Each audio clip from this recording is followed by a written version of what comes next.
karning baboy.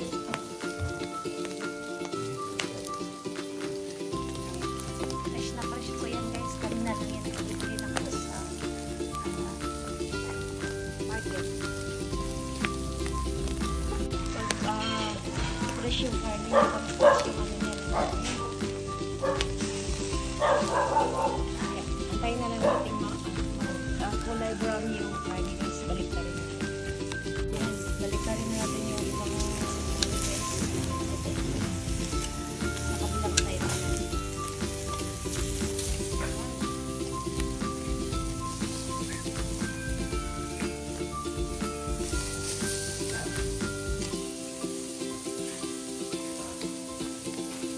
Then guys, nabaliktad na natin ang karning baboy. Ayun, sa kabilang side na lang.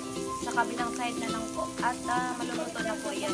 Ayan, luto na po ating inihaw na karning baboy.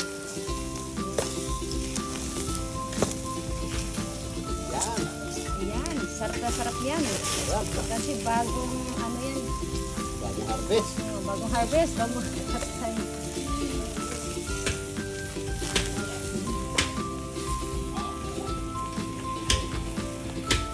Ayan, naka-slice na po yung ibang karning baboy natin.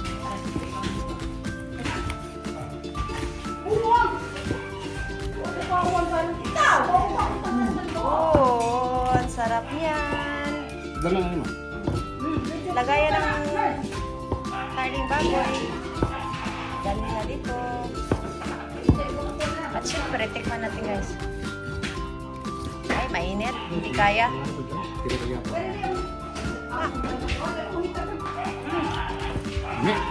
Dami. Masarap. Iba talaga pag bagong ano. Fresh ang karne. Matamis. Yummy. Yummy?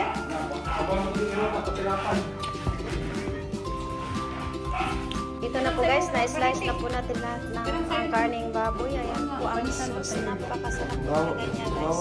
Ayan, kain po tayo. At thank you for watching. At kami ay kakain na po. Guys, andito po tayo na sa Buena Voluntad. Dapat ko magsasalita. Ayan po guys, nag-harvest po yung star apple.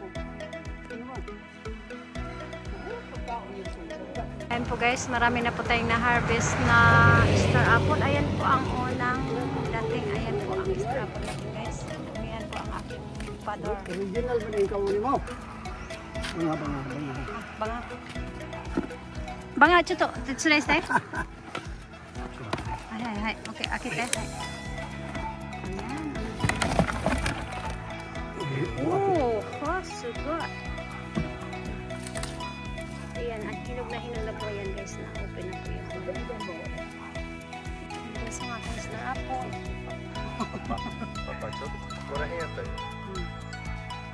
Ayan, hinog na. Nakatikim na po kami kanina ang tamis. At continue pa rin sa pag-munguha ng star apple. Ayan po guys. Ayan.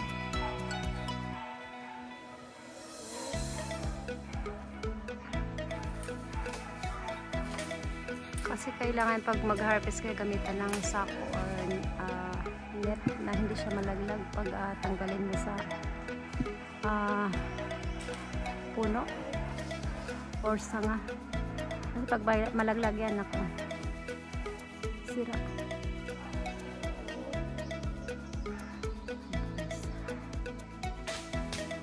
Yung iba nalaglag. Hindi talaga maiwasan malaglag yung iba pag nag-harvest.